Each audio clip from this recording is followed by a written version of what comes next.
Hey YouTube, Joeboy here. So, this was kind of a weird week. We got the fan translation about a day before we had the official translation. I had to wait for REVUJO, the artist who makes my thumbnail arts, also makes the speed art. The art wasn't completed by the time the fan translation came out, so it came out a day later. So I decided to wait for him because I think that adds something to the videos. And just in general, a lot of you guys really enjoy the speed art, and was like, I'm not gonna withhold this from you. By the way, on this topic again, I have a link in the description for REVUJO'S shop if you guys want to check it out. You guys know that you want that art on a t-shirt. But by waiting for REVUJO, essentially by the time that was done, the official translation was already out. So I had a chance to read the official before I uploaded my last video. I had the script already written, so a lot of the quotes I used were from the fan translation, but essentially we already knew, basically, that there was no huge difference really to talk about between the fan and official translation. But I still want to do this video anyway because reading the comments is fun, and there is something that are related to translations that we want to talk about, which we will get into from some of the comments. But yeah guys, might as well say it anyway. You guys know how we do the video. We talk about the fan translation, then we talk about the official translation, and then we note that there was no differences between the two, and then we beef up the video with comments from you guys. So since I started off my review with this, we'll start off the comments video with this as well. When Big Mom said, "What, don't you trust me?" and Perospero says, "Oh well, that's a relief," I took it to mean that she's got a plan that includes taking Kaido down, and Perospero got her hint. Her alliance is a means to an end. So essentially I talked about in the video, I talked about my impression that Perospero is not happy with Big Mom. You know, it's kind of interesting how people think in different ways, and sometimes I do take it for granted that other people think or interpret things differently from me, and it's not until you have these conversations that you see through other people's eyes. So I'll explain my thoughts in a bit more depth, and really it just comes down to two things. First, my preconceived notions, you might call it my bias, against Perospero. I have a thing with Perospero and Big Mom. Big Mom attacks Perospero, kills him, or there's some moment between Big Mom and Perospero. But then the other part of this argument comes down to Perospero's expression here in this chapter. So I'm going to include Perospero's face in the video itself so that you can see it as I talk about it, but there's some things about this which just strikes me as off, which is ultimately why I'm interpreting this the opposite of what Perospero is actually saying here. And this is so hard to explain in words. I think that people have the opposite impression of me about Perospero as one, what he says, and two, the fact that he's smiling.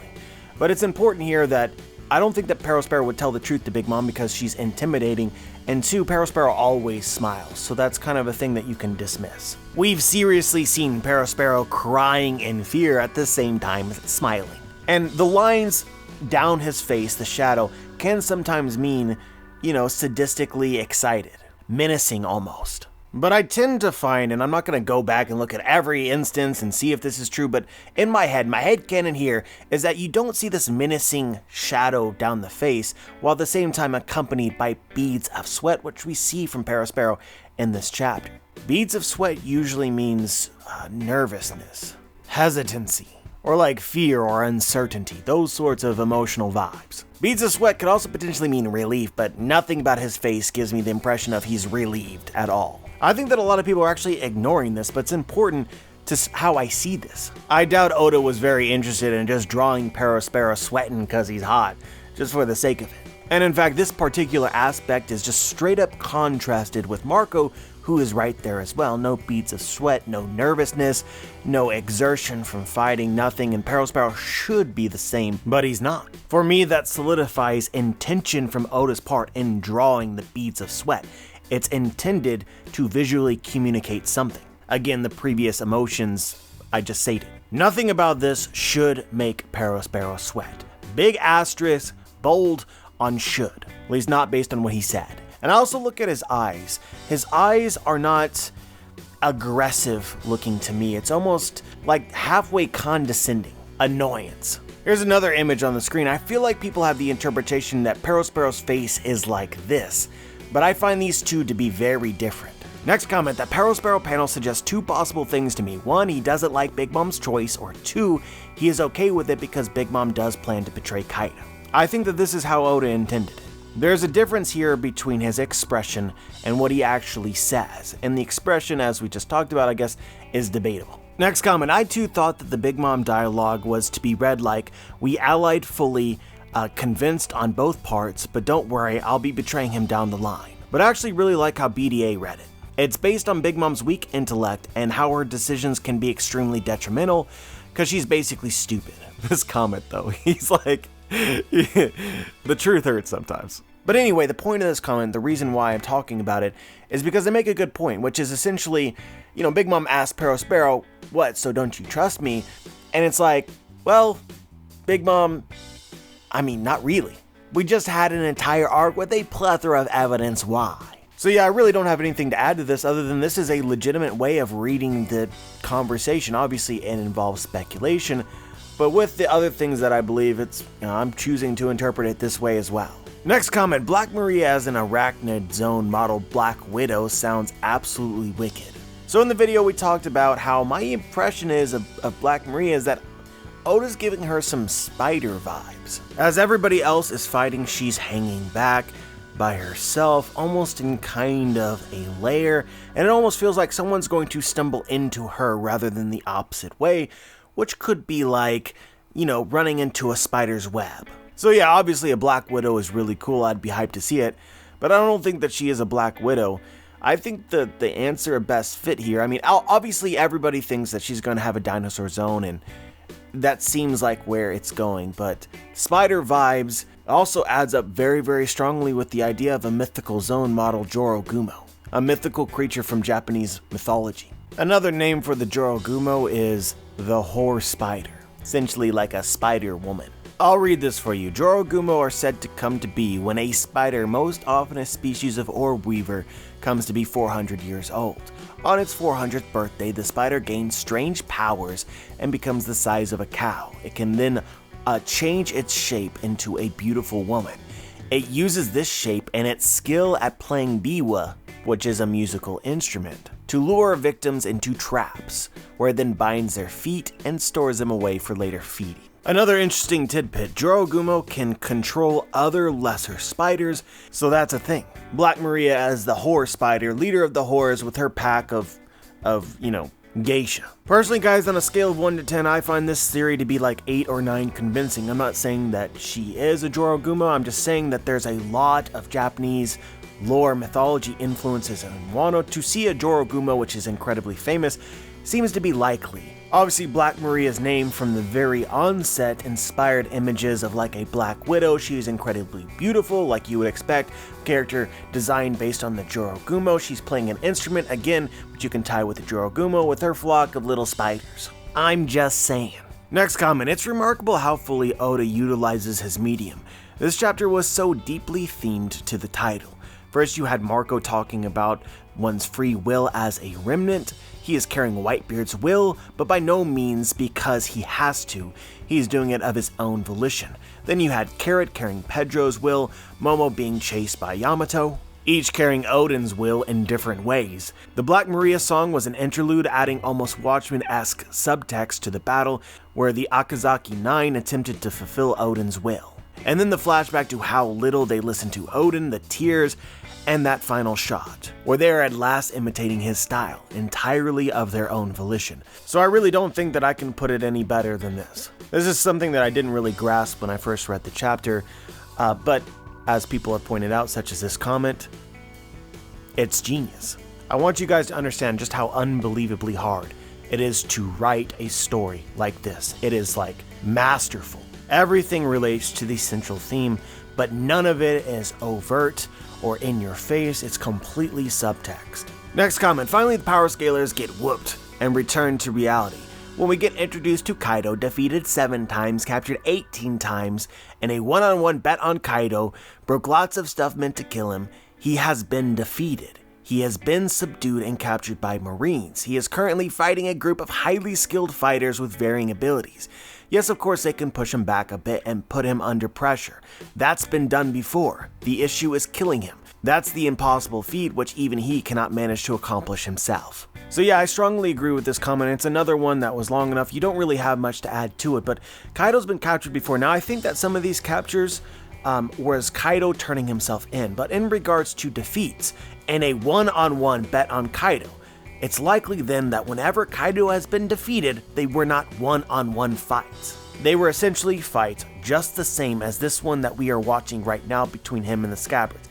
many people versus Kaido. Just to reiterate, the problem is that even after you defeat Kaido, and you can defeat Kaido by essentially capturing him, you cannot kill him. The reason that you cannot kill him is that he could not be damaged. So this leads into the other part of this, which I kind of disagree with, or I want to make sure people understand, is we need a very good reason why the scabbards can damage Kaido when literally nobody else could. I trust Oda will have that great reason, but we do need it. Otherwise, you've undone some of the world building that led us to this moment with Kaido with the reputation that he has.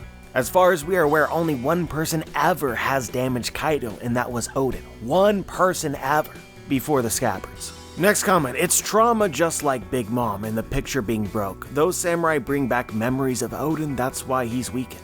Honestly guys, I really like this theory. I got several comments about this. This one was the shortest, so I selected it. But essentially the idea is that Kaido's invulnerability works similarly to Big Mom, where Big Mom is usually invulnerable, but then you break the portrait of Mother Carmel, and it like shatters her mind in some way, and then all of her invulnerability is gone. Kaido, similarly thinking about Oden, he's invulnerable in most cases, but then the thought of Oden weakens his mental state so that he can be damaged again.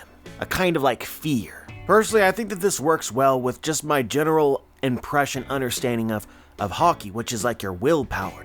Essentially, the belief that something will happen has an effect on whether it will actually happen. So if you think that you can't be damaged, then strong enough Haki could actually become reality.